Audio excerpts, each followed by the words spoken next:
What's up, my man? Not too much, brother. I'm excited to be here. I Yeah, appreciate you having me on. appreciate you having me down here, dude. I fucking like we were saying beforehand. I really do like this area a lot. It's definitely come up. It's like come a long way. 100%. And I think being here, being from St. Louis, and kind of growing up in this general area, it's interesting because you see all these things that are had different vibes years ago, and now Yeah, things are coming up and it's cool. I've always been a proponent of like being in the city. yeah, I refuse to move to the county. My wife wants to, and I'm just like, I don't know. I feel like it's an identity. It's an yeah, identity being a city kid in St. Louis. yeah, man. And now that things are coming back. Yeah, dude. There's like just so much development down here, man. And there's nothing, whether it's this city or another one, like there's nothing like the energy of a city during the summertime. Honestly, that's what it is for me. And my wife's from Council Bluffs, Iowa, so like small across the river I from fought there. from okay, Yeah. yeah. So right across the river from Omaha. Yep. So I think as it relates to living in the city, I grew up spending time in Boston with my dad's family where everyone's walking around and you like feel that life and that energy of a city. Yeah. Yeah. So I've always kind of been attracted to that. And even though here nobody's walking around, it's not really that kind of city. Yeah. It's still just, I live right by South Grand. I can walk over there, eat at international restaurants, just kind of Dude. the vibe of the city, bro. Like Yeah, man. Well, that's probably like, I mean, this area is kind of one of the few areas where you probably will see more people kind of out and about. I mean, we're right here next to SLU. Yeah. They got a few biking lanes, but right there on Grand, so many good restaurants, Yeah, dude. man, all the time. And I grew up going to the King and I, like I'm close with their family. The King and I, Faux Grand, Lee's family. So it's just, man, you got to enjoy the city and the diversity and the culture that we have in St. Louis. And they're so segregated in so many ways that Yeah. I appreciate being somewhere where you got, the old families that have been there forever. You got young professionals there. You got, Right. a lot of the gay, lesbian community. Like there's just so many different people in that area of South City. And Right. having a kid, I want my daughter to grow up and just experience that, and be Right. around lots of different people. Yeah. I think Yeah. that's important. For sure, 100%, man. I mean, like what you're exposed to will just completely just shape the way we interact with the entire world, right? That's everything, though. It's like I had a crazy upbringing in that, we were talking earlier, my dad's a martial artist, but through his martial arts training and teaching, I was exposed to a lot of different people because he would go do Tai Chi and do Kung Fu, things like that at like, the Catherine Dunham Center in East St. Louis. So he met a good friend of his who's Brazilian who did capoeira, so like I grew up around that. And then actually Akon's father is somebody that I grew up calling Godfather. I didn't know Akon was his son, Oh, but he wow. would come here and he's a professional drummer from Senegal, like Oh, very really? famous. So, growing up with like someone that I called family who's Muslim or who's Buddhist, like the people on the King and I, and just having that mindset puts you in a place where I just feel like you never feel too far apart from people. You understand people's Right. differences. Yeah, yeah, 100%. Dude, the first time, like I actually kind of like fell in love with like the vibe of a city during the summer. Like I've always appreciated it, but like I went to Chicago for the first time and it was during the summer. Dude, there is nothing like Chicago during the summer. I can tell bro. you that. So playing football in college, it was like a Midwest school at Drake. So we had a lot of guys from Kansas City, St. Louis, Chicago, like all those Chicago suburbs, and probably a few other places in the middle. The Minneapolis. I never met anybody from Minneapolis or the northern states, but I used to hate on Chicago because you always had the football rivalries and all the Right. other stuff. So we'd always be Yeah. running our mouth. But then I went to Chicago for we had a fight out there last summer, and I went out and hung out for like a week.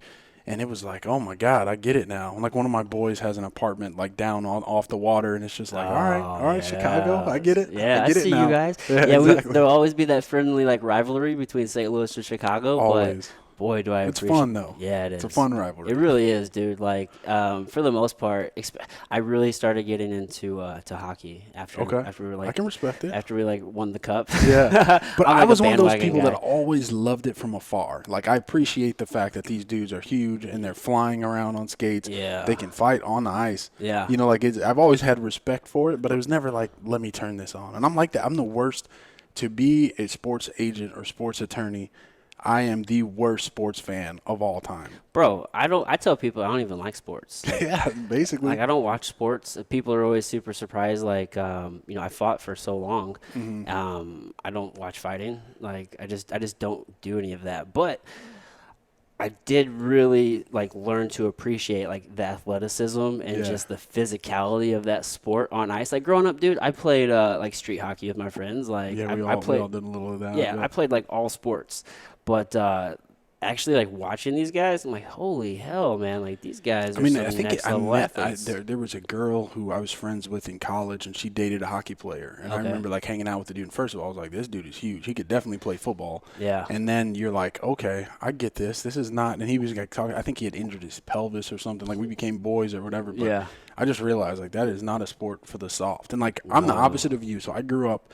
My dad being a martial artist, I grew up watching all the, the martial arts movies and I just was always like UFC 1 I was watching with my father. Nice. Like boxing, UFC, any sort of MMA, like it was just always around me, so I watched that. Yeah. Football, when the Rams were here, I was a huge fan. Obviously, being an NFL agent, I try to keep up with it. But Yeah. any other sport, like basketball, baseball, especially sports with series, I think that's my problem. Is like I don't want to see the same people play each other 7 times in a row. Right. You're playing 200 games a year, however much it is.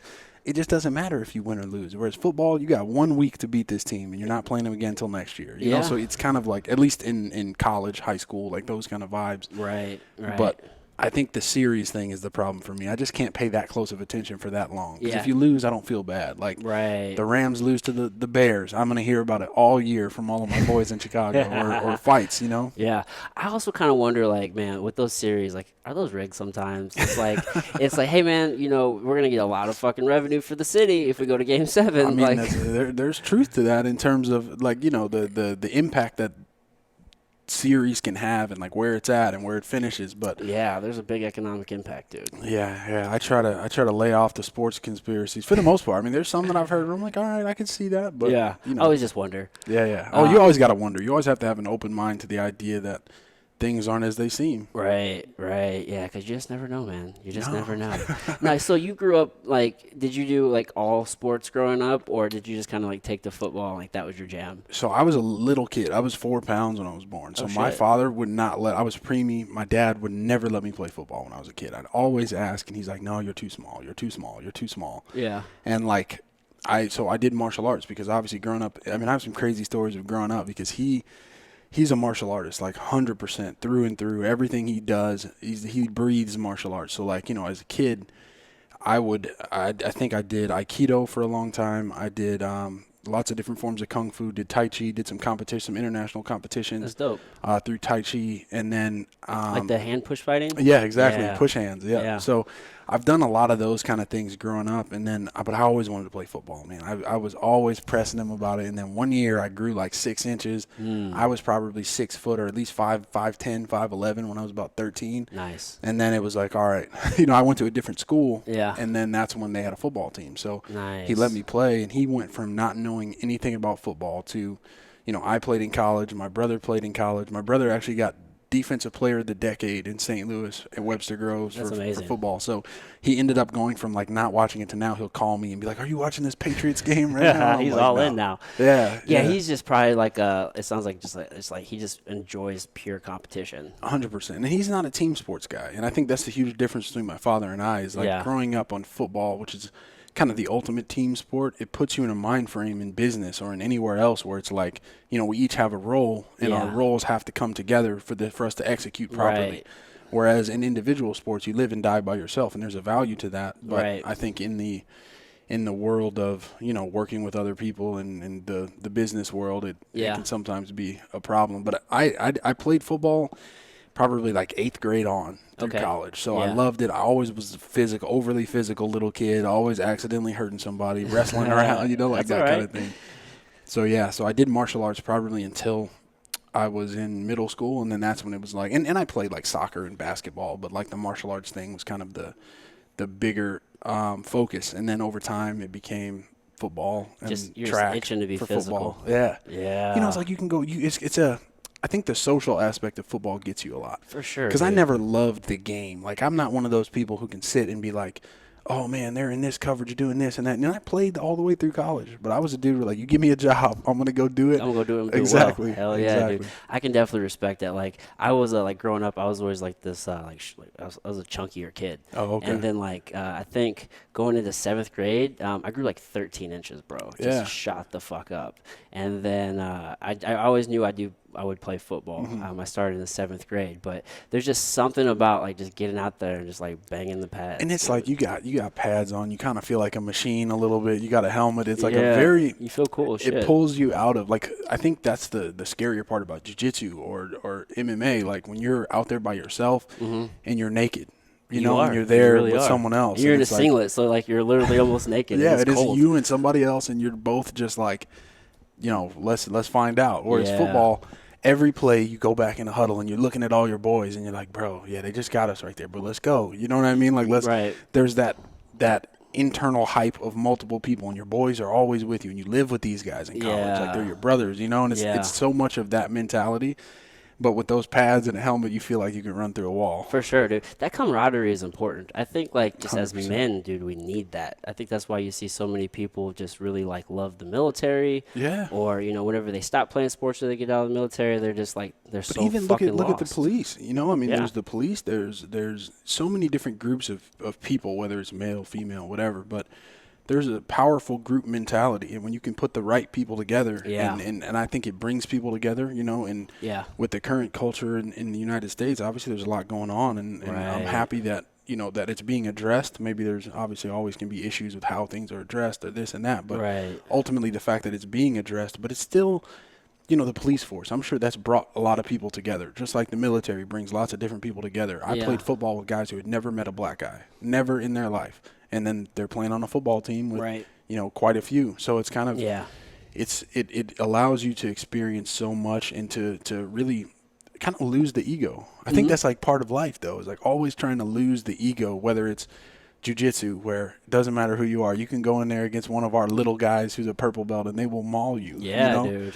And football, I mean, just having to say, hey, it doesn't matter what you did that was good or bad. Right. Did you do what you were supposed to do for the rest of the team? You have this job every play. Yeah. Can you execute this?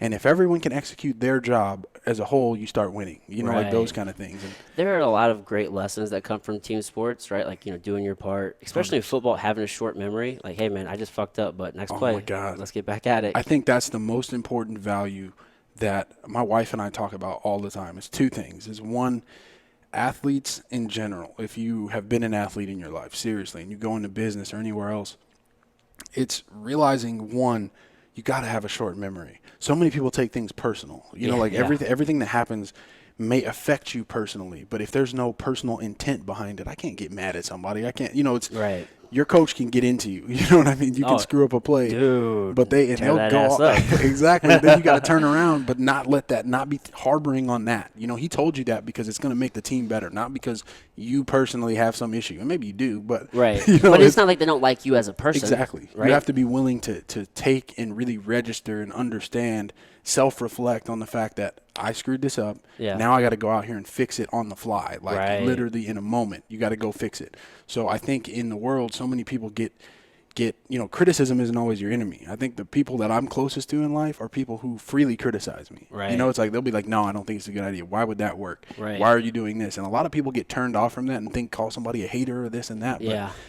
I think you should spend more time worrying about the people that are yes men in your life who are just Right. always, oh yeah, go do that, go do that, go Well, do that. nobody wants to be held accountable, right? It's like, in that moment when you have a coach, on your ass, he's holding you accountable. She's holding you accountable for your actions. 100%. Nobody else is. Now, what are you going to do about it? But that's the beauty in life that I think you get from athletics, and why I Yeah. wanted to stay in the athletic arena to some extent is because Yeah. you learn these lessons. It's like the other thing that I think my wife and I always talk about is just pushing through stuff. Like, Right. I remember being in a football game senior year of high school against Lutheran North, one of the top, schools in it, especially right now. Right. we're down like 21-0 in the first quarter, and they wow. were the number one team in the state. And I just remember thinking, like, we're gonna be here for 3 more quarters, whether we just keep getting pounded on or we turn it around. Right. So you may as well turn it around, But just learning to overcome those little adversities, and we Yeah. ended up coming back, winning the game like 35-28, something like that. But it was such a life experience for me because Yeah. I remember in the first quarter being like, man, this is gonna be a long day, and then all of a sudden, a couple plays here and there, a couple momentum Yep. is a real Momentum's thing, big, baby. Yeah. And then you kind of learn like what's truly possible, right? It's just like, man, I Exactly. can just keep pushing through, and then we can overcome this, and you get that momentum, and Honestly, I think that is the key. That's Yeah. like if life was broken down into one thing, other than of course being good to people, and I think people are important. yeah, It's that mindset of like what is possible. I think Right. so many people, and I think when you're a little kid, everybody wants to tell you can go be whatever you want to do. Yeah. You can be this, you can do that. And at some point, maybe it's high school, maybe it's college, people start being like, oh, well, what are you really going to do? What is your real goal? So when I was thinking I was going to play in the NFL, it's like, all right. And there was a real moment where I realized that was not going to happen. you know? right. It's a hard pill to swallow. Yeah, but understanding that you have to be able to pivot and say, hey, or at least understand that things are possible, and you have to get over the fear of, you have to want something more than you're afraid of it. And I think Right. it's hard in life for a lot of people to push through things, and I Right. think that's the biggest key that sports gives you. Right. Well, you have to accept like the situation as it really is. Like you can't like live in a delusion, and then you Yeah. actually have to do something about it. Well, exactly, and I think exactly like we're saying, it's that push of like, at what point do people start trying to be like, dampen your fire a little bit? Like, hey, we'll do something more reasonable. You can get a job here; they'll pay you well.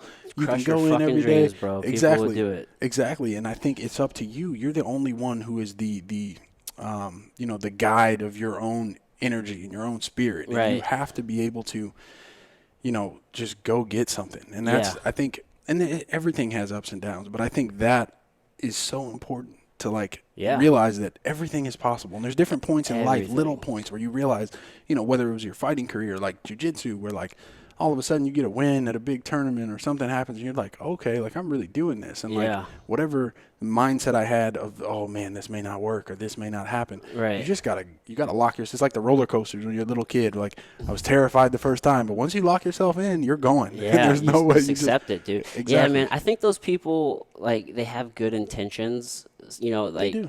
but you just can't listen to that shit, man. Like, especially here in the Midwest, you're kind of taught this particular path to quote unquote success, and it's usually go to school and get your degree and kind of follow that. But man, that's like one way to make it, but there's so many more ways to make it. You know what I mean? I mean, look We're at not today. factory workers anymore. Yeah, today, I mean, you have YouTube, you have all these other things that allow you to self-produce. Like this, there's never been a better time to create content on the Right, planet. So right. like where you used to, I was a little kid and I thought Jay-Z was like my idol for so long. And I was like, the oh man, man, I bro. want to be a rapper. I want to be a rapper. Who didn't? Yeah, exactly. But it's like you got to have a studio and you got to go do this and X, Y, Z, Mm-hmm. and somebody has to publish you. And like now, people are blowing up because all they do is go on YouTube with the things that they're given, the things that they have. Dude, and make Soldier things Boy happen. changed the game. Exactly. People forget, The dude. Fruity Loops. Yeah, he was the first one, man, changing the game, dude. Yeah, dude, there's just so many ways to make it in life, dude. I think like one of my biggest lessons from football was like always keep your head on the swivel. We've all learned that lesson keep the hard your way head in on a football. swivel, bro. 100%. Now every one of those shots that we got like probably complimented on for hitting somebody who wasn't looking is now illegal. You can't do any of that You stuff can't do in any the of that NFL. shit anymore, dude. Well, that's why you played the game, to catch that guy interception. Somebody's running the other way, and you That just big hit feels so you good. live for that, man. You do, man. You really do. I always I kind of gravitated more towards the individual sports because, like, probably the same reason why you loved team sports. Like, I hated it. Like, Yeah. I'm like, man, I'm over here doing my job. This fuckhead over here isn't doing his job. 100%. I'm tired of people weighing me down. Like, I feel like, and like, I took the wrestling to like a fish to water, man. And like, I really loved the individual aspect. It's like, all right, man, I can do everything I can do, and I can go out there and I can kill it, and like I'm gonna like reap those rewards. But also there is like this larger team aspect of where like everything I do contributes to the team. Yeah, that's and true. then when we're in the practice room, we're together as a team. We're getting we're getting better as a team. It's like we can encourage each other as a team. So I really like there was a team aspect, but when it came to performance, Yeah, it was it all you. was all on me. I think I quit wrestling, and it was a big deal at the time because I was really good. and it was because I wanted to play football, and I knew I wanted to play in college. So then Yeah. I ran track in the winter and in the spring because I knew I needed to get You faster. gotta Like go I all was so in. blinded by that, but I think that's everything we're talking about here. Is you almost have to be blinded by what it is you want to do. Yeah. Like they're just, I think there's a benefit to understanding the A through Z list of possibilities of something. As you know, I'm a calculated person. Yes, You you are. got to pay attention to exactly what you're going to do. But on the same note, you have that knowledge. But if you have a fire for something, if you're passionate about something, you have to go do it. Nobody's All going to in. sit. Nobody's going to help you. It's like, yes, you will get help along the way. There's people who will, but you have to bring something to the table in your effort and in your motivations to make something happen. And I think that's the problem. Is what I realize is too many people want to do too many things almost. If that Yeah. sounds crazy, like Yeah. I think there's a lot of situations where, I remember the best example would be like in the fight world. Everybody wants to be the champ at the weigh-ins. You know what I mean? When Yeah. you're weighing in, everybody wants to be the champ. But do you still want to be the champion in the fourth round when you're down 4, you got 1 round left, Yeah. you're tired, and you have to go out there and take it? Like at that point, do you still want it the same way you did at the weigh-ins or at the press conference? And Right. it's a smaller microcosm of life is like once you're in these positions where you want to do something, whether it's like in my life, me becoming an agent, and I went out on my own and it was not going well. I got some guys in, I got stabbed in the back, all the pitfalls of the agent world I Yeah. learned in like a year, heartbreaks, all of it. But it was never in my mind like, how do you, like, damn, is this for you or is it not for you? It was always like, okay, these are the obstacles. What path can I take to next time get around this? So it's like how you're going to do something versus if you're going to do it. It's never a question of if. Right. You're either going to do it or you're not. That's your decision. But from there on, you just have to accept whatever that is. Yeah, man, you just have to go all in. I like to call it like zero options mentality. Like there is no other option but to like get to that place. Yeah. Whatever success looks like for you. Like it's not going to be easy. You're going to have to pivot. You're going to have to go under and over and around shit, but you're going to get there. And it's just you're just going to do it or you're not. And I Yeah. feel like being an agent, I have guys who hit me up all the time who are, maybe attorneys or other things that are like, man, how do I get a job like that? Like, what can I do? And I'm like, well, are you an agent? And they're like, no. I'm like, well, it doesn't cost. I mean, it costs you money, but it's like you go take an agent test. Like I looked it up one year. I missed the cutoff, so I had to wait a year. That year I read up, studied up, and I went and took the test. I didn't have an agency to work for. I had zero direction. I just Right. knew that this is what I wanted to do. Right. So you research that, you find it out, and you go do it. But so Yeah. many people want to fall into the perfect scenario. Like it's like, Yeah. oh yeah, I'd love to just get hired by, I don't know, some big sports agency Name it, company or yeah, whatever. Yeah. When in reality, they haven't brought enough to the table. They haven't shown their own commitment to the game Right. to go out there and do that. And we see it in fighting all the time. There's a lot of guys that, on fight night, they want to come to the gym the next Monday and be that guy, Mm-hmm. But then, when it's week 12 and you still haven't booked a fight and whatever, Dude. are you still showing up every day? Yeah, dude, when like it's really, really tough and it's just you and you got to figure out what's going on. Like, who are you in those moments of the chaos, like of the dark times? And I mean, man? you have to have good support too. And I think sure. that's another huge problem is most people, I think a lot of people cannot easily differentiate who's really their friend and who's not. Yeah. Who you're around is the most important thing. In my life, I honestly feel like the people you choose to be around, being, when I was a criminal defense attorney and doing all that kind of stuff, is like it's never your worst enemy that's getting you in trouble. Oh, yeah. It's your best friends. It's who you dating, who do you hang out with, because you're only as good as them. So if you're hanging out with a bunch of knuckleheads and you're talking about you want to go be, whatever it is in life, whether it's music, whether it's athletics, you can never be better than them. Right. And I'm not saying just cut ties with people, but I'm saying like you guys have to have that unified mindset. I was blessed to have my best friends from 7th grade are my best friends today. Nice. We call each other all the time and we're all professionals at this point, but it's like there's no day where someone can call me and I'm not hyping him up about doing what he's supposed to do. My brother, same way. My brother and I are tight, and we have 2-hour-long calls on any given night just because he's talking about what he's doing. I'm talking about what I'm doing, and we're just hyping each other up. So you got to surround yourself by people that give you positive energy and help you 100%. grow. Dude, I'm the biggest proponent of that. I'm always talking about like you have to like audit the energy that you allow around you. Yes. Being here in St. Louis, I'm sure you've seen it, and maybe it's like a Midwest thing. There's a lot of scarcity mindset where it's like your gain is somebody else's loss, man. And people are like crabs in the barrel. They always want to pull you down. And dude, you just got to find those people who aren't like that. And if they are like that, cut them out. And if they're your family member, it's like, all right, well, you can't necessarily cut out a family member, but hey, maybe you just limit the amount that you actually talk to them. I think part of the issue now with everybody trying to keep it real all the time and all this stuff is that you also don't owe everybody like explanations in No. terms of there's a lot of people that I may not think are good people or they're not somebody I really want to be around, but I may have to interact with them for whatever reason. Right. I can still look you in the face and interact with you, but in my brain, I'm giving you arm's length. You know what I mean? Like, I'm Right. not letting you in. They're not in your I circle. don't have to go tell you that. I don't have to confront you and say, oh, I think you're this or that. Like, let people be who they are. And as long Yeah. as you know who they are, you're good. 100%. Yeah, dude. Like, I'll just let you quietly go your own way. Exactly. Like I can still love you. Things can be cool. Yeah, love from afar. But I'm just gonna let you do your own thing. And that's a big piece, man, for sure. But that's why I love what you're doing with this because I've seen so many people I know that you've talked to, and I think it's St. Louis, like many cities, is so competitive. And I feel like there's a lot of people who don't get love here, Yeah. and then we claim them when they actually get big or they Yeah. make it. And I was talking to my brother about this the other day, and he went to Senegal recently, actually with Akon's dad. They Oh, were dope. doing something. And my brother was saying somebody told him this one night. He said, why don't you ever see any little snakes? He was like, you generally don't see baby snakes just flying. You might catch one here and there, but the idea is because people stomp on them. If you see a little snake, Yeah. people they go to it. They're not afraid of it, but they don't want it to get where it wants to go. Right.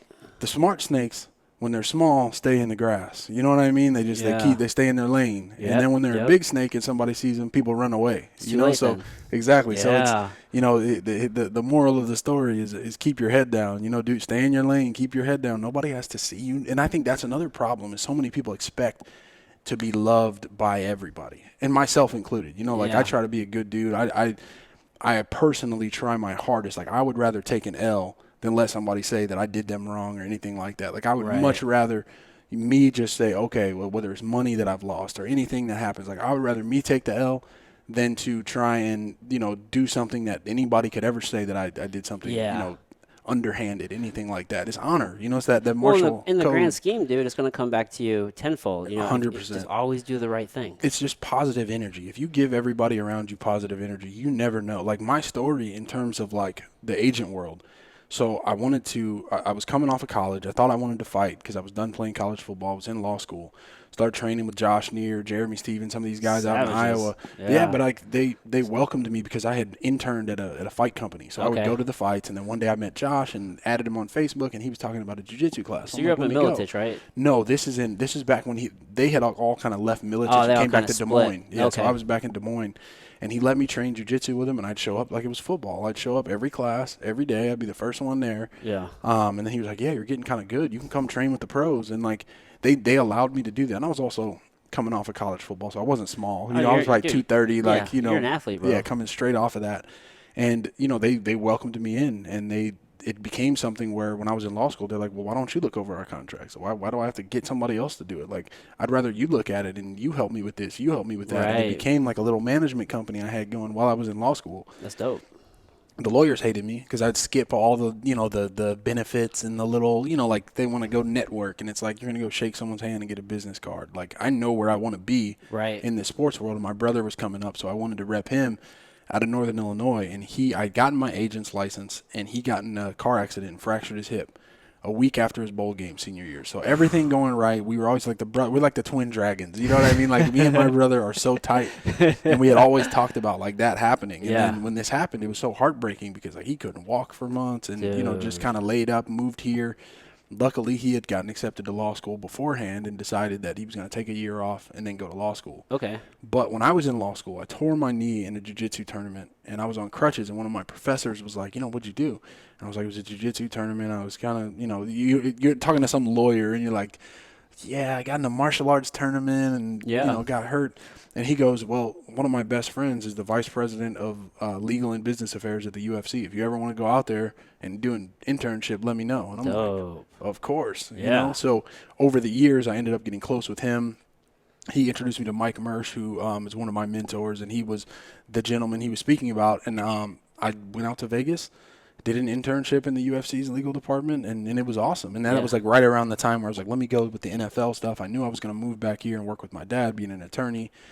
And it just, even with my brother kind of falling out of the fold, I had already put all these things in place. Like, we're talking about being all in. Like, I had already had my heart set. Like, my passion went from being an athlete to now this business venture of like, Right. I can still make a living for myself, work for myself, and be in this position to be around athletes and like, the sports that I love, the ones that I love. So I did that, and it was tough, man. Like the NFL side of things, you got to pay so much money for guys to train for the combine and train for pro day. Mm-hmm. If they don't pan out and you don't know enough scouts who can tell you somebody's going to make it or not, it's like you just threw away 10 grand, and that's, and that's per player. So, it's like, there are a lot of bad business decisions I made during that time frame, but it gave me experience. Learning and lessons. Then being an attorney on the side, my day job, that's other experiences. And then having that UFC internship, other experiences. Right. And eventually, Mike was no longer working for the UFC, introduced me to Audi Attar at Paradigm, and we talked for like a year. And then we met at the NFL Combine, and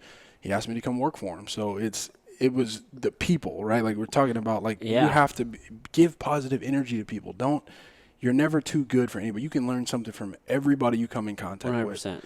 And if you're not willing to take that knowledge and to exude that positivity with other people, you're never going to see those blessings, Dude, every person you'll ever meet knows at least something that you don't know. 100%. And it's just ego to think otherwise. But that's, I think, the whole structure of, like, the difficulty of life, right, is shedding the ego. Yeah.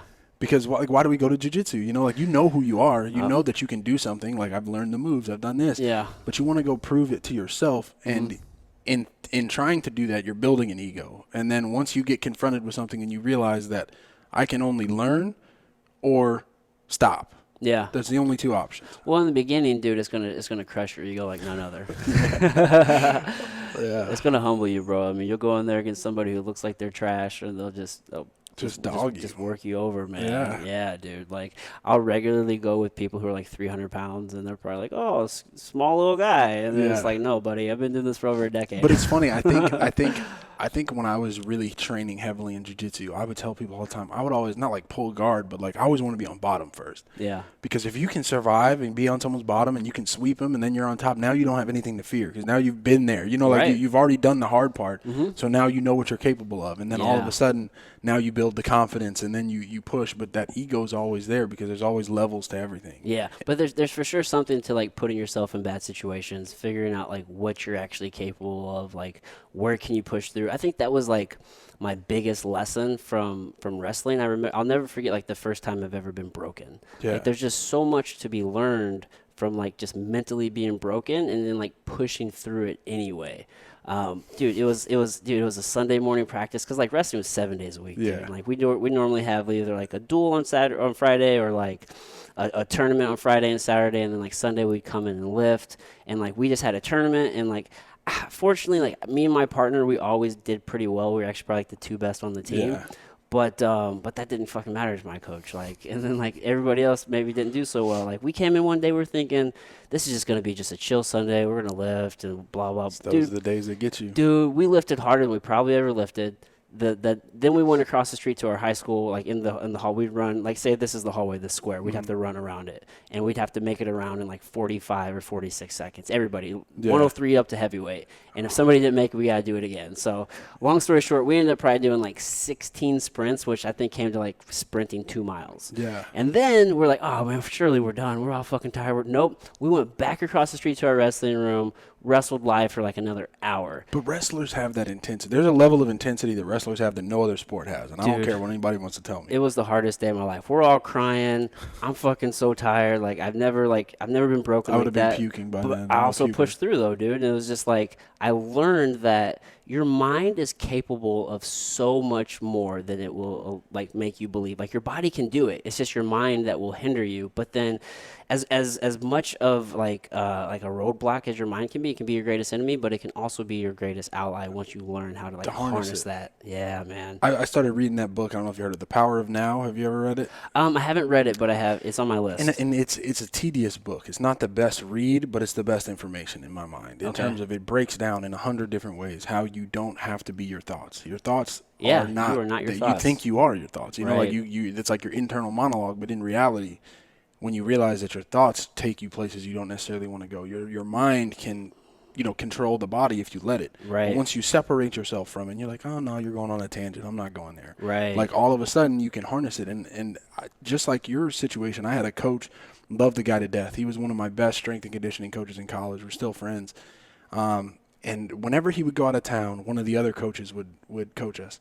And I remember running sprints same way. And then if somebody doesn't finish through the line, they make you do more. Mm-hmm. And I was like, I swear to God, every time this basketball coach comes over here, we have to do way extra. Like, he's always making us do extra. And it's not like, I promise you, everybody ran through the line.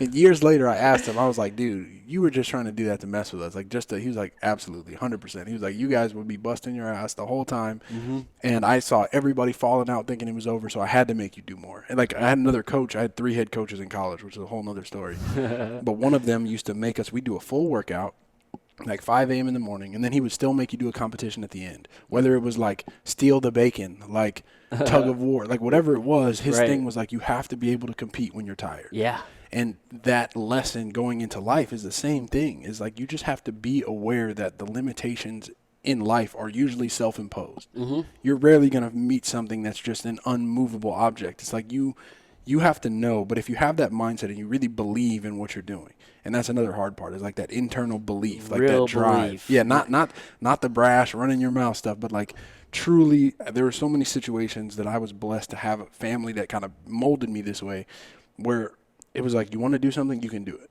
Like my whole life, you Yeah. want to do something, you can do it. And I, through my sports experience, was able to just have that energy of like, it's not about if, it's just about when. And Yeah. you may hit roadblock after roadblock, but if you don't quit ever, you're gonna get there. 100%. You just gotta keep going. I had a buddy on the podcast, and he kind of hit me. He said, he's like, "Do you really believe that what you believe is actually real?" And it's like, if you do, then like, why aren't you living accordingly? You know what I mean? Like, That's so real. many people don't actually believe what they say they believe is truly real. You know what I mean? Like, Yeah. it's already done, man. Like, if you truly believe it, if you can visualize it, if you can put that energy out there, if you actually do the work, it's not a matter of if, it's just when. I mean, doing the work is the hardest part because, like I said, people just expect there to be signs. And I mean, this is myself included. Like, I've Yeah. gone through all of this, you know? Yeah. And I think these are, like, obviously my reflections of the life that I've currently lived. But it's a situation where you hit so many of these roadblocks and you just have to have that. Like, you just either believe it's going to work or you don't. Right. And like I said, it's either temporary. Like, are hard things temporary or are they permanent? Yeah. Have you ever gone through anything that was permanent? Everything's temporary. Everything. It's just relative to how long. Exactly. So if you keep pushing, eventually you will be stronger than whatever it is. Because that 100%. lesson of failing this time, you go next. Like, it's like rolling with somebody you've never beaten, you know? And it's Yeah. like every time you start understanding what they're doing and why they're beating you, what you're doing that's leaving you vulnerable. Right. And you get better and better and better. And then one day you get them. It's and that then, incremental, man. Exactly. It's like the building little a wall. steps. Exactly. Yeah, I really like that Will Smith analogy where he's talking about just you just lay this brick as perfectly as you can, and then you lay the next brick, and eventually you have a whole wall. But that's everything. Yeah. That's everything. That's because everything. you can't, there's no leaps. I mean, rarely will somebody just jump up beyond the stars in terms of, you know, being Right. successful. It's Right. the years of, you know, staying in the grass. You know what I mean? Keeping your head down, doing Dude, the work. that overnight success isn't really overnight. No, It's man. 10 years prior. Yeah, you to found that. about it overnight. You know Right. what I mean? Yeah, this is when you learned about it, man. So then now, are you just focused strictly on MMA right now? Or are you still working with NFL players? So or? we do a little bit of everything. So I have an interesting role at Paradigm in that I am an MMA manager. I'm an NFL agent, and I'm general counsel, like inside counsel for the company. So we have 4 attorneys, and we collaborate on a lot. We have 5 managers now. We collaborate on a lot. But it's one of those things where NFL, we have 2 guys right now. Both are guys who have had amazing careers, like undrafted guys who have now played 8 and 12 years in the NFL. So, Oh, I mean, the nice. biggest successes you can have in terms Yeah. of, you know, starting from the bottom and Literally, making it. dude, like you gotta fucking earn it. Yeah, but it's a different world with football, man. Yeah. You got to pay for all these guys, and you know, there's a little more flash to it. More fighters are down to earth people. They don't have unrealistic expectations, just in general. And I'm not saying all football players are like that, but Right. it's a different game. I think football is a lot more. There's a lot more money you have to spend just to pay and to play, and then it's a dirty game. You know, like all of it. It's a sports world in terms of the interactions and the things that go on. Yeah. I mean, it's you got to stay on your business. toes. It's business, but that's exactly the best term, because I explained what I learned over the years was there were so many guys that I believed in. I believed in them as a human, Yeah. right? And maybe I didn't at first have the scouts to tell me this guy isn't going to be a draftable kid. Maybe he'll be a free agent. You know, like these different layers of everything that you have to examine. But because I fell in love with the kid, I would be the guy to jump out there, and I'm the one fighting for him. But what happens when they don't make it? Right. Like, They'll fire an agent faster than anything, and it's your fault, not theirs. When in reality, other people may have been telling you the whole time, this isn't the one, this isn't the one, this isn't the one. And it's difficult because it becomes a business. And once you understand that your time is money, your time is valuable. yeah. How much of your time can you put into these things? So for us with football, like, love it. You know, like I still love our guys, love negotiating their contracts and, Right. and hanging with them and being a part of their journeys. We keep our eye on the football world, but when you represent the class of clients that we represent in MMA, it's like, where's your time going in comparison to money? So what Yeah. makes the most sense? You got to get that return. Yeah, so Well, also, it's still there, but I think MMA for us is just such an overarching, like that's our is that like the bread and butter for the prime. Yeah. Well, I mean, there's still the human aspect of it, right? And like you guys are kind of Always. the go between the humans and the business, right? So it's Yes. like, man, like you see the guy, you see the work that they're putting in, you see their passion, you see their drive, but then like you still have to remove the emotion out of it and be like, all right, well, logically, like what's really happening here and what's good for business, and that's tough, I'm sure. Well, it is, but it's not in that. All right, so you were a fighter, and Yeah. I know you. I don't know who was your manager at the time. Me, I was always self. Oh, okay. Like I always like managed my own contracts and shit. Oh, that's like, awesome. I mean, I understood business. Like I Yeah, mean, I yeah. went and got like my business degree, and I never had any issues with any of the promotions that I ever fought for. Well, that's a because I great understood. thing. Generally, what happens? There's so many different management companies, and I think the issue that we have in just navigating this space is that not everyone is the same. Not everyone has the same goals. Yeah. For us, I could tell you it makes more sense for us to work with a lot of the bigger athletes because of our experience dealing with the biggest, the biggest athletes. Right. Right. Like that's a space. But there's segments of your career, that early stage. We have a lot of guys that reach out, guys and girls that reach out in the early part of their career where it's like, do you need management? Like your sponsors are going to be personal that from your Right. local businesses. Why, Right. me coming into a city I don't know and trying to ask people to sponsor you is not going to hit the same as you have these relationships. You know these people. So like that's a certain segment. Are you really negotiating most of your lower end regional contracts? Yeah, there's some money to be made there, but we're not talking about jumps of No, dude. tens of thousands Those are all of dollars. pretty standard contracts. It's like Exactly. there's maybe a few dollars that you can negotiate. Or So I think that's the hardest few part terms. is like explaining Yeah. to people that you may not need what we're good at, what we're the best at. Yeah. You're not there yet. And Right. it's not, so that takes part of it. So that's the other phase. And then there's that mid phase where it's like, okay, you have now established yourself regionally. You're on the eyes of the bigger companies. Right. That's when you may start needing that push, right? To Right. jump in to say, hey, okay, we can help you get to these things. We can help you navigate the space. But for us, we're fiduciaries to the fighter. And that's how Paradigm as a company, that's how we take it. It's like, I work for you if you're my client. Yeah. I will filter information through you in a way where I'm trying to help you learn the game so that Right. you understand why we think this versus that, why you don't take this fight if you're coming off an injury and just Oh, right. the little things that Because fighters will say yes to everything. exactly. They'll And fight. I have to know that. And you have to, I think as a management, knowing our client is the most important part. Like I Right. have to know you. And some guys, you need to save them from themselves. Yeah. Some guys, you need to push them a little bit. Right. Some guys, no one's the same. But Right. we both, if you believe in me and you trust me, and hopefully by the time we're working together, we've built that. And I trust you.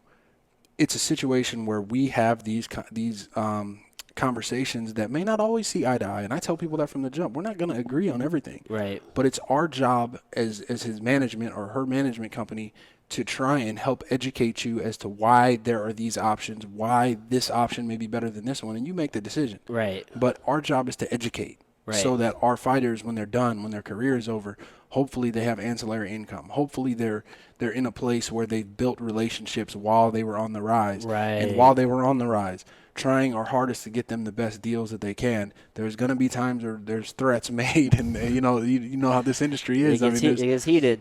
Yeah, Exactly. man. But it's like it's important to like kind of have that foresight as an athlete. I remember coming up like whenever you could just essentially have all the sponsorship that you wanted, no matter what organization you were in. It's like, dude, there are a million managers at that time because the whole business is like, I'm gonna get you sponsors, Yeah. and then it kind of gets to a point where it's like, well, fuck, man, there aren't really as many sponsors to get for some of these people. So it's That's just a fact. So it's like, to your point, man, in the beginning, you definitely don't need fucking representation unless you're just, it helps to have somebody there to help guide you if you don't understand what's going on. But it's just like, why are you going to be giving somebody your money Yeah. for peanuts, essentially. And I mean, you're who's talking about in general, it could be like 10%, in Right. general. But it's like, who's that benefiting? And for most of our smaller clients, I mean, there's situations where we don't charge people half the time because it's like if you're You see the potential. you're fighting. I mean, exactly. It's like I'm not trying. We're not making the $200 I'd make off of this commission is not worth, the Right. like we're in this for the long haul. We're in here Right. for the marathon, and I'm not saying it's like that every single time, but in general. I think it's so much of just making those decisions, helping someone grow into a space. And yeah, there's Right. situations where somebody, let's say if you're an Olympic level athlete, yeah, it may make sense to sign you before you're actually even fighting. Right. But if you're just a martial artist coming up in the game, Right. it's not like we're going to be able to do that. But this is the other thing you said that was really important. Most athletes think that management is about sponsorships. That's it. Yeah. They think that they're signing with somebody so that you can rain money down on them from the sponsorship gods. Right.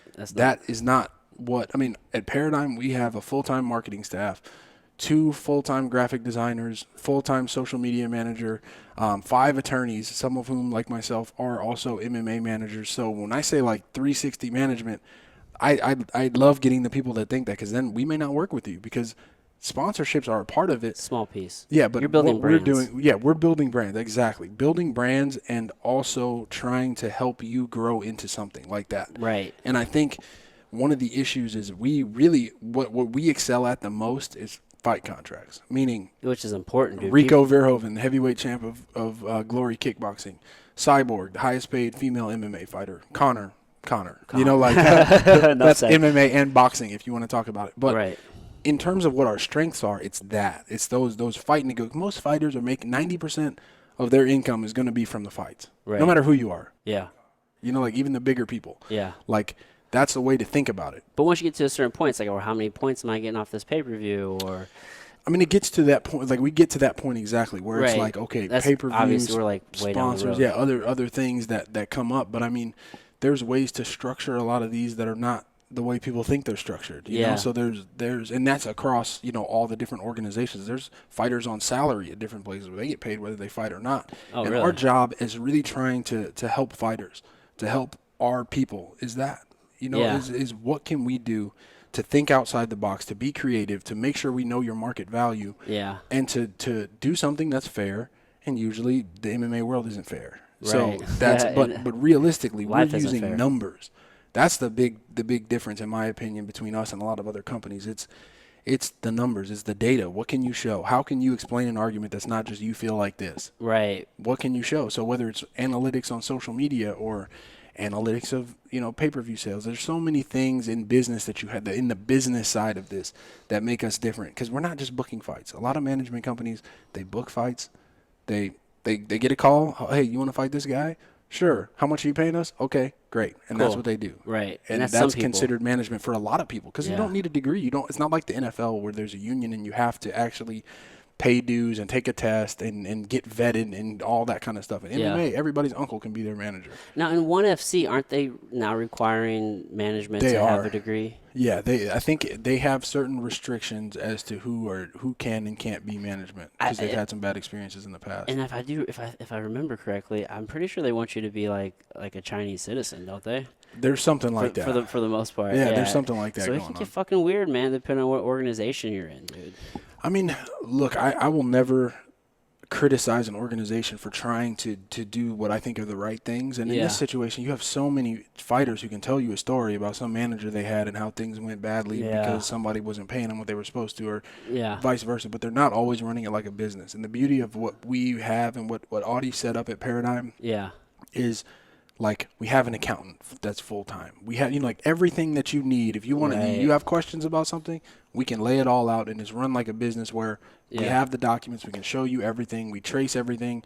Before I give you a contract, everything's broken down. So it's just, and we try to be a business. And I don't think a lot of management companies do that. It's somebody, and there's a guy and the guy does everything. Whereas this is more of a business where, let's make a situation where everyone has everything they need, and if not, if it's financial services or some other things that we don't necessarily do, like none of us are CPAs, we have the connections to send you to somebody and get options. And that's so important just to have those relationships. I mean, like if you're starting at the beginning of your career, like you really just need to focus on like being a good fucking fighter. And then like to your point, you kind of get to that mid level where it's like, all right, man, I'm starting to catch some attention of, the Bellators and the UFCs and these different, these different larger organizations. And that's probably a good time to try to get some representation because Yeah. I mean, relationships are important, and you can be a fucking amazing fighter, but if you don't have somebody who knows those numbers to dial to get, Well, it's that, but it's also the respect of having done it. Like, you can get into pissing matches with a lot of companies just in being management. Yeah. I'm a fighter advocate at all times. yeah, So my job isn't for the promotion to love us. Right. Like that's not necessarily the route to take, and that's the problem is because everybody wants to be buddy with the matchmakers, and we all have a healthy respect. Right. Like it's no hard feelings, but I think some companies, like some of the bigger companies, the difference is that where, we may get into it. Like it's not going to be something easy. It's not going to be pleasant. But ultimately, if we can get you what you deserve, right, it's worth the fight that you go through. And Yeah. then I think ultimately, who can't respect you for doing the right thing and Yeah. maximizing that on behalf of the fighters. Right. Because we have a lot of people. We don't do a lot of outbound recruiting, so that's the other problem. Is like we just started to with COVID because everyone was sitting down. So why not? right, But in general, we've had a lot of people who come to us once they're already established because they know that they don't feel like they're getting what they deserve, and it's a position where they've tried everything, and then they come to us, and then we can help them make that leap or do our best to do that. That makes sense. I know from like the fighter perspective, I've seen so many fighters who maybe were great, but they're just trying to manage themselves, and it's like, man, well, how do I get to the UFC, or how do I get to Bellator, or whatever the case is, or like how do I get on the Ultimate Fighter? And it's just like, dude, with the right manager, dude, if they have those relationships, and it's just like people want to work with people that they know, man. And, That's true. You know And what I'm saying? the MMA world and the combat sports world is such a small social club, in Right. terms of who knows who and what. So Right. it's I've had situations before where a fighter was telling someone else that was like thinking about managing them, and I would just happen to be in the room where they're like, "You don't understand. Like you will get chewed up and spit out. Like if they don't know you and respect you, Right. And across all the fight promotions, it's Right. like It if doesn't you don't matter have, which one it is. Exactly. If you don't have that built a relationship or have a respect where they respect you enough to have a real honest conversation with you about it, and they don't take everybody. I mean, trust me, everyone has hits and misses. Like, there's plenty of people who you look at on paper and you're like, why is this dude not in this organization? And you contact the organization and they're like, no, we don't like this, we don't like that. Yeah. Or they're just not feeling them. Like it could be any number of reasons. It's subjective, Right. or it's objective. So, yeah.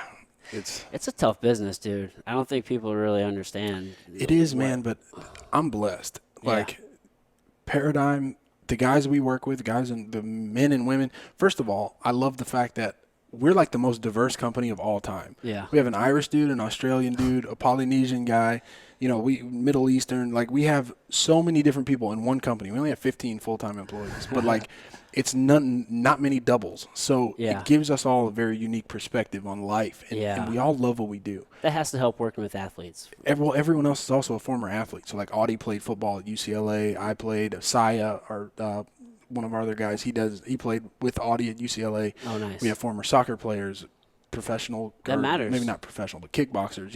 Yeah. So we are athletes. Yeah. So if we are athletes, we understand through our life experience what athletes go through, and then it's a different game because we all love what we do. I can tell you, I've been on the phone till 3 a.m. trying to get something done for one of our clients, and we're all on the phone, and we got people in the Middle East. We got clients in Holland or Europe, all this melding. You have to love what you do. And I'm blessed to be around people that consistently wake up every day like it's a football game. Like when you're about to go out for kickoff and everybody's like, hey, let's go, baby. That's literally what our team meetings are like. Monday morning, like, hey, we're back at it. And most of us worked over the weekend anyway, even though we dude, weren't the supposed grind to. doesn't stop, dude, man. No. Work. But if you love it, it's not that. No, dude. Exactly. It's not like, I have to do this. You're It's just like doing what you love. Yeah. Yeah, man. So maybe we kind of touched on this some, but like what's the best advice for an up and coming fighter or somebody younger in their career? Like, what's the best thing that they can do to further their career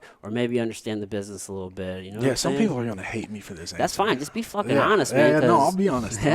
Always that.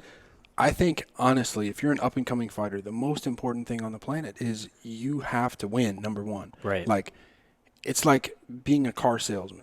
Like, I can shine the hell out of a Toyota, but it's still a Toyota. You know, like I can Right. do everything. I can polish it. I can do everything on the planet. I can put a new engine in it, but it's still a Toyota. So to some extent, that self-cultivation of every fighter, it's like I can only do I can only do my job if you do yours. So we're linked like that. It's not that you're going to sign with us and all of a sudden, you're going to make hundreds of millions of dollars. What it Right. is if you can handle your end of it by executing in fights and executing when it comes to, the sponsors you do have and the other people that you are involved with, Yeah. then we can take off and run with it, and then we can show you how to start your own businesses, how to Right. do your own things, how to build within the sphere of your brand that you're creating. Right. But for the young guys, it's like, I think that's the problem is people want to sign with a manager. They want to say they're with this company. They want to say that Right. they're with the same company as somebody else. And realistically, they don't need that in the Yeah. beginning. In the beginning, keep your head down, grind. Just focus on the fights. Exactly. Focus on getting If better. you get to a point, we will find you. Yeah. Like someone will find you. And it's not, it's okay to reach out when you think you're having issues because that's what happens.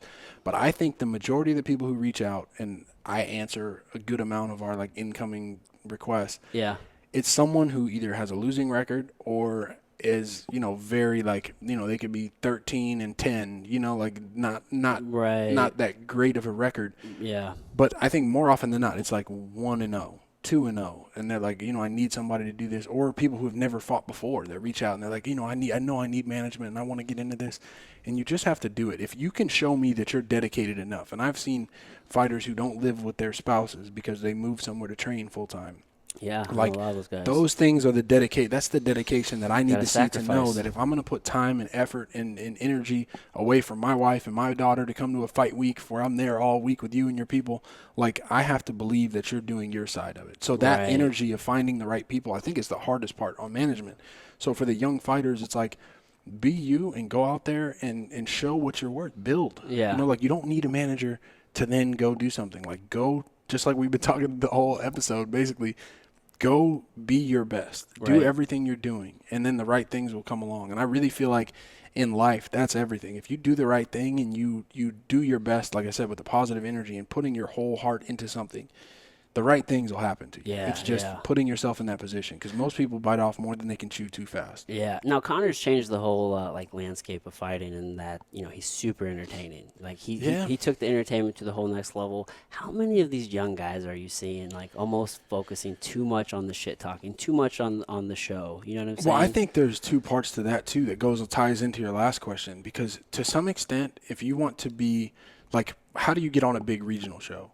You sell tickets. you sell tickets. You Yeah. have to promote them all the time. Exactly. Share So their let's shit. look at, there's a lot of fighters that are really good fighters, but if you don't have social media, if you're not active, if you're not doing things to kind of build yourself, if you're not aware of your own brand during that time frame, Right. and I'm not saying you have to go out here and live on social media, but I'm just saying like be like You got to do those things. you have to promote yourself. It's a part of because it. if a show says, okay, well, I know that this guy has, we have a young fighter who he's Albanian, lives in New York. The Albanian community comes to every fight. He sells That matters. crazy amounts of tickets, like crazy amounts of tickets. So anyone's happy to have him because they know that he comes along with this bandwagon of people that are going Right. to support our organization. Yeah. Not at the highest levels necessarily, but when you're building in those Well, younger your stages. local, your regional, like, dude, those promoters love those guys because at the end of the day, the promotions, like, they make money off selling tickets. Yeah. And they're not going to make any money if you're just selling like 10 or 20 tickets.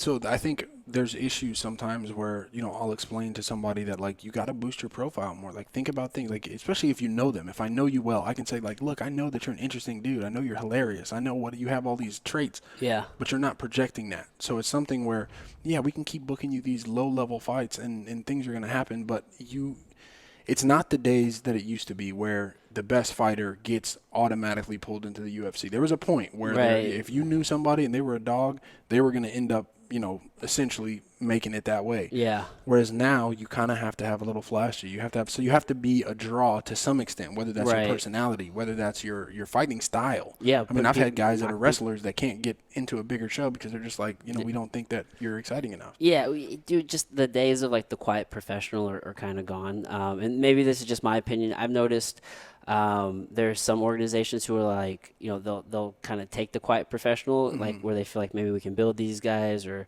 if they maybe do have like a good home base or something Yeah. of fans. But it's like, you can't just be a quiet professional and really make it's showbiz, man. It's entertainment. Like you're still a Yeah. fighter, but it's like, dude, you got to put on a show and you gotta put asses in the seats. I mean, and that's because on the regional level, that's everything. I mean, it's the same thing when you get bigger, though. I mean, if you're a main event headliner and you're getting pay-per-view, buys, it's like it's the same thing. It's Yeah. like how many people are watching you, how much money can you bring to the company. So Yeah. there are certain fighters, guys like Connor, even Chael Sonnen, who he was another guy who Oh. kind of started that just running his mouth, and old people school. got behind it. Yeah, the bad guy, man. So I hate saying that to an extent because I don't want fighters focusing on that. I don't want people just thinking about it. I want them to understand that this exists. If you do your normal thing, like Yeah. go to the gym, you post a couple pictures with your boys, like little things, Right. but making yourself accessible as a human. That's what Right. changed the MMA game. People want to know who you When are. The Ultimate Fighter came out, it was such a big deal because people got to realize that these aren't barbarians. These are everyday dudes who just happen to be martial artists, and this is Right. where their path is. And that humanized the sport in a way that it became more pop culture. So if you can't allow yourself to be accessible it's not that you got to go out of your way as some. I think we've also seen the inverse where you got the fighter who's like 1-1 in some promotion, and every day they're posting training videos and trying to it's like they're too much for the flash. Right. But if you can go out there and win consistently and do it in an exciting fashion, Yeah. then you can do whatever you want in this Yeah. business. And maybe if you're one of those guys who isn't like, all about the social media, maybe you fucking hire somebody to run your social for you. Like, I mean, Yeah, and I mean, you it's could- funny you- is there's management companies that I've heard do that, but we don't. well, even if touch you don't it. do like a management company, I'm sure there's like a buddy or something who, you know what I'm saying? Like, there's so many people who love to be on social media. It doesn't have Yeah. to be this big investment. It doesn't have to be this big not thing. at all. For me, it's like get someone at your gym to take a picture of you. That's it. That's it, dude. That's Like- it. What technique did you learn today? Why don't you throw it up there? Because if you're a grappling specialist and you show some grappling techniques, Yeah. that's something that's giving you more, more assets, right? Like you're now giving something to someone. You're showing your knowledge. You're becoming an expert, and people Yeah. want to see experts go into whatever field it is. So Right. you're establishing your own self, and that's the hard part of today, though.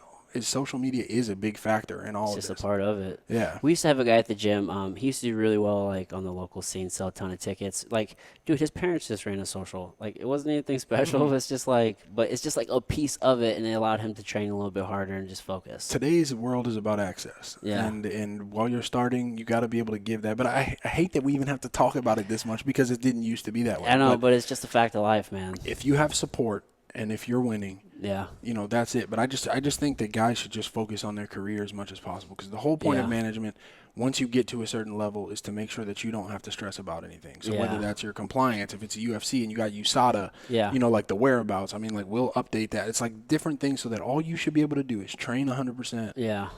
Get your training, recovery, all of that, and then we can handle everything else. Right. And you have to trust us to do that, though. Yeah. And that's the problem. Trust is important. I swear to you, the hardest part about being an agent that took me years to learn in any sport is the relationship. Like if I have to convince you to sign with me, maybe it's not going to be a good relationship. Right. Because if I have to convince you, then that means that you're still kind of thinking one way.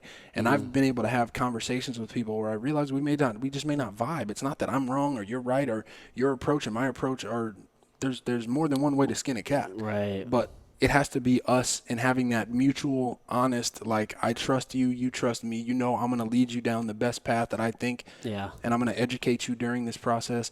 And that partnership is what we kind of call it. Like we have a partnership with our athletes. Yeah. Where I'm helping you accomplish your goals. And yes, you pay us, but that's because we provide service 24/7. The 10% of a fight purse, so many athletes are like, oh, well, let's say we sign somebody who already signed a deal.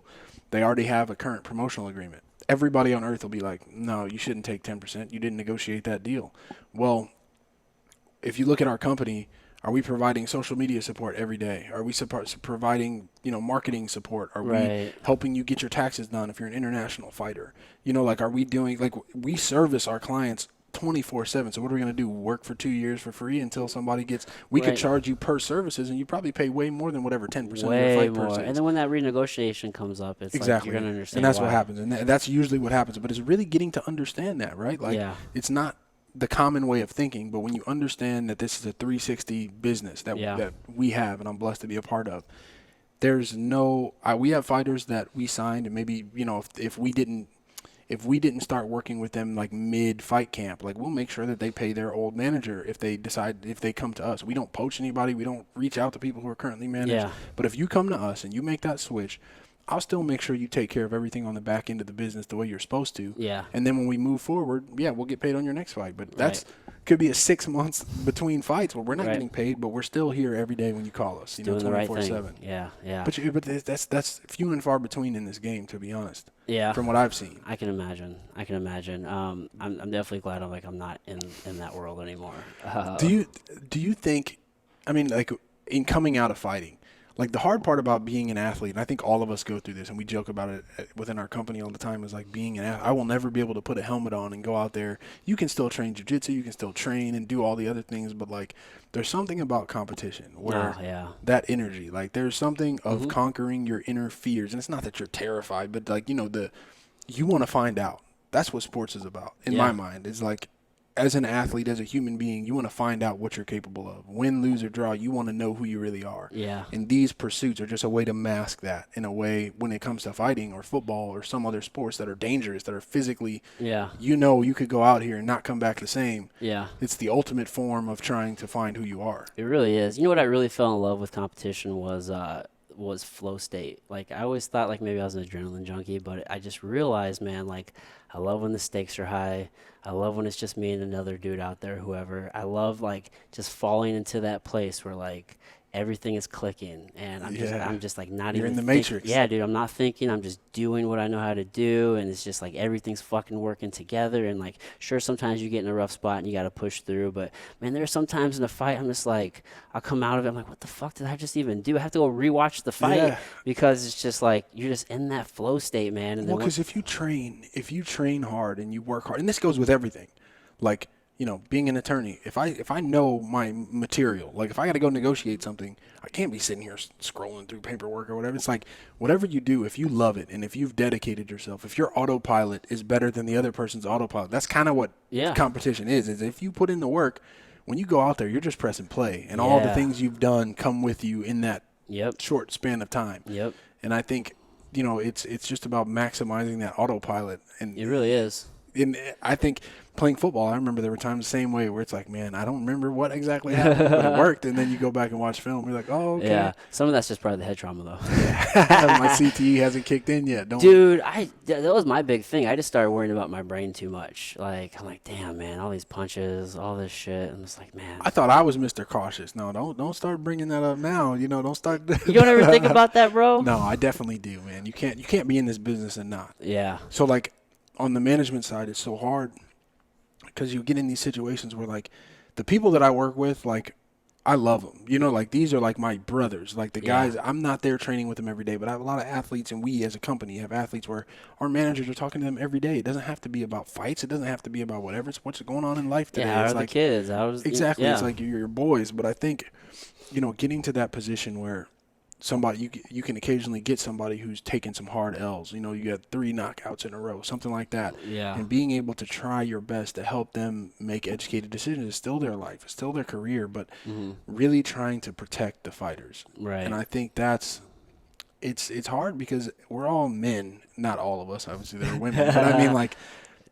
We're all alphas, even though. But even I'm those just saying, women like, are you have alphas. that energy, that fire to do something, and you want to prove things. And even though you proved something before, you got to keep pushing. That's another key to life, right? Like, you can get something, you can achieve something, but you can't. You got to eat hungry all the time. Eat greedy. Like, you got to. Once you achieve something, that is now the new benchmark. If you do anything less than that, that you know what you're capable of. So you got to keep raising it and keep raising it. Gas is on the right, man. You got to keep that fucking foot down. Exactly, and I think. Just not ever being complacent about things. But the problem is when people in combat sports or contact sports, even football, football, you're making the money. You got to get paid, and you're not doing as well, and your heart's not in it as much. And it's like it can be it's a hard path. Yeah. And I think it's our duty to again educate and be there and support decisions, but really having hard conversation. I think that's again the yes men thing. We can't be yes men. Right. And I've had athletes that, have kind of been like, oh, well, I just need somebody that can just, bring me this, bring me these deals, do this, do that. But, like, that's not what this is about. This is about, like, a mutual respect. I'm like your business coach, just like your jiu-jitsu coach. Like, I'm your branding coach. Yeah. And when I bring things to you, you have to trust and know that it's coming out of love, whether it's a criticism Yeah. or help. It's like, and that's the hardest part though, that end of the career when things are not Yeah. going right, because nobody wants to give up. It's like these Mm-hmm. same beneficial thoughts and lessons we've learned of pushing isn't always like it isn't always you can Yeah. drive yourself into a wall, you know. Dude, we've all seen that athlete who just took one or two too many fights trying to get that paycheck, and it's just like, man. Sometimes you can see it and you know it's happening, where it's like, but it's, I mean, it's heartbreaking to an extent, because and you don't, I mean, who knows on any given athlete whether they have other options, whether it's commentary, whether it's other things that they've built during this time frame. Yeah. And that's the goal. Ultimately is for our clients, if I could plan out every client's career, they would be in a position where they at least have built built a sort of foundation for themselves, where now even when they're done fighting, if it's a gym that they're coaching at, if it's other guys that they have under them, Right. if it's commentating whiskey, whatever it may be. Yeah, dude, just have other revenue streams. I mean, Yeah. gone are the days where it's like, oh, you fought in the UFC? Like, cool. Like, that used to be a big fucking, like, just like medal on your chest or however you want. You know what I mean? It's just like, oh, you fought in the UFC? You can go around the whole country and just teach seminars. Yeah. Like, that used to be Whereas a thing. now you got the internet. I mean, Dude, they're a dime a dozen. I can't tell you how many people I've trained with who fought in the UFC. yeah. Like, Well, because now they've expanded the roster so much. Right. I mean, there was a point where, like, remember back when there was like 3 championship fights in a night, and that wasn't a big deal, because it'd be like you had a fight every month, maybe like one fight in a Yeah. month, Yeah. maybe every other month, Right. And you're at that point where like you're watching Chuck Liddell and Anderson Silva and like all these guys on the same card, Yeah, because man. it was all bangers. Whereas Right. now, we flooded the market, and it's not a bad thing. I appreciate that there's more fights to watch, but it's like there's not as much of an aura around fighters as not there the same was back then. prestige. Where Yeah. exactly. Yeah, it's definitely, the game has definitely come a long way, and like I think organizations like you guys are definitely like help taking it to the next level as well. Yeah, and I mean, you just have to think of things outside the box. Like, there's no structure for this. This is still a new sport. I mean, Yeah. it's trying to. I mean, you see with a lot of the top fighters right now and some of their stances and different things. I mean, it's a difficult game because you have to play within the confines of the rules, but on the same note, you have to protect your fighters. That's what we're here for. Like, there's nothing else. Yeah. Like, obviously it's great when things are going well between us and any promotion, but it's like you can't be a fighter advocate and be an advocate for every company that they fight for. Yeah. And you can respect them and have great relationships with them, but it has to be about the fighters, and it's the brain trauma stuff, all of that it's a dangerous game. I mean, we've all done it, man. I played football from, like I said, 8th grade through senior year of college, and I'm saying I played D-line my last 2 years, so every play, my head is hitting somebody all day, every headaches practice. all the time. You remember that? I didn't really get any, though. Really? I have one concussion that I remember I got, and it was in 8th grade. I don't think my helmet was filled up as much as it should be. Yeah. And, like, I wasn't set, and somebody hit me, and when I hit the back of my head, I just remember thinking, like, I was seeing red, and, like, I had, like, a little headache, and that was it. Yeah. Since then, I honestly don't think I've ever had – I was blessed, man. I played 10 years of football, never got hurt, never missed a game. Yeah, you're fortunate, bro. Yeah, I mean, I had 3 herniated discs in my back, but it never stopped me from playing. but no traumatic injuries. You weren't tearing any knees or shoulders or anything like that. I was blessed, man. I got banged up playing football, but never like anything like super serious. Like, fucked up elbows and you get little stuff. Pulled my groin constantly, and you're always. I sprained. I think the probably the biggest things were I sprained both of my ankles, like all in the same season. It fucked me up big time. And Were you just taping the whole shoe? Did you get to that point where they didn't tape tape your ankle? They just tape around the shoe? I never got to that point, but like it still fucks with me today. Like I got to the point to where like I wanted to keep my ankles so tight that like now I don't have the same like mobility in my ankles, and so now like I'm just trying to regain that mobility. Yeah, those foot locks will get you now. You're stiff. You know what I mean? It's yeah, the indie dude. people that I'm don't so get big hurt. on mobility, dude. And I think the other thing was like I had like a partial separation of my shoulder. AC joint, something like that, or your actual shoulder. Yeah, I think it was just my AC joint. Dude, in high school, I played almost every position on the offensive line. Oh, really? Yeah. On the O-line? Dude, my high school did not care if you went to college. They literally just wanted you to do what was good for them. So, But that's the football problem. It is. Because I know so many people that were great athletes, but they're playing out of position or doing something that wasn't going to make them shine. Yeah. But it's because that year you got somebody go down, and now we need someone here, and you can fill that role. And I was just a better athlete than all of our offensive linemen. Like, Yeah. I played center as a junior. Like, why am I starting center as a junior? But see, that's kind of why I ended up playing D-line, because they're like, look, it'd be good to have one guy who's just faster than everybody, and, you're strong enough to deal with them, but, I'm not going to be blowing linemen off the ball. But Yeah. if it's a passing situation, hey, it makes sense to just let me go in there and run around, Do your thing. But, yeah, man, other than that, like, it wasn't too terrible. I had a whole lot less injuries, like, doing wrestling, though.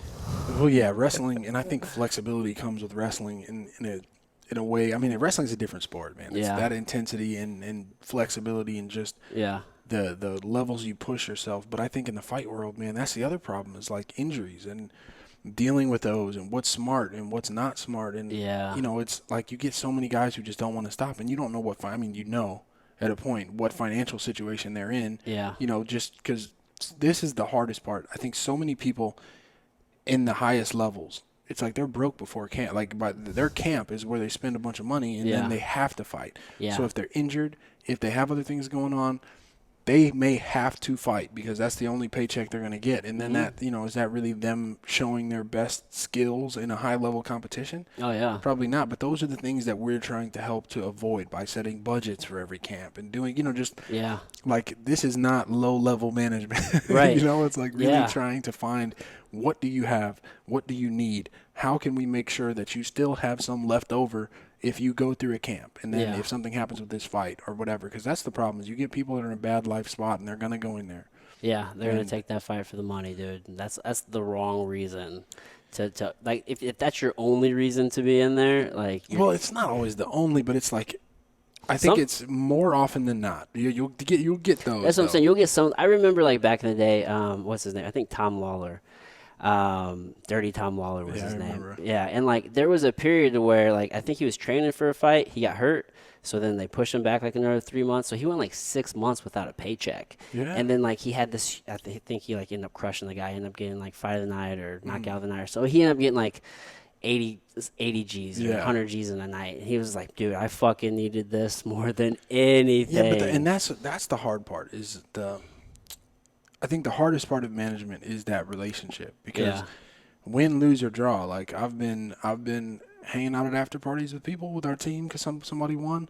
I've been in the hospital before they get there because somebody lost. Exactly. And it's like you take those ups and downs, and it's a business. So ultimately, we wouldn't represent certain people if it didn't make business sense. Yeah. But it's very much that relationship. It's like that's somebody that's almost your family. And when that happens and the negatives or them being broke right before a fight, I mean, some of these things, these scenarios that get personal, it's like it's hard because it's your job to help them with that. And we honestly firmly believe that, but it's not easy, dealing with these situations and having these tough conversations about why did you spend this? Why are you doing that? And it's not coming at them that way. Because I'm grown, bitch.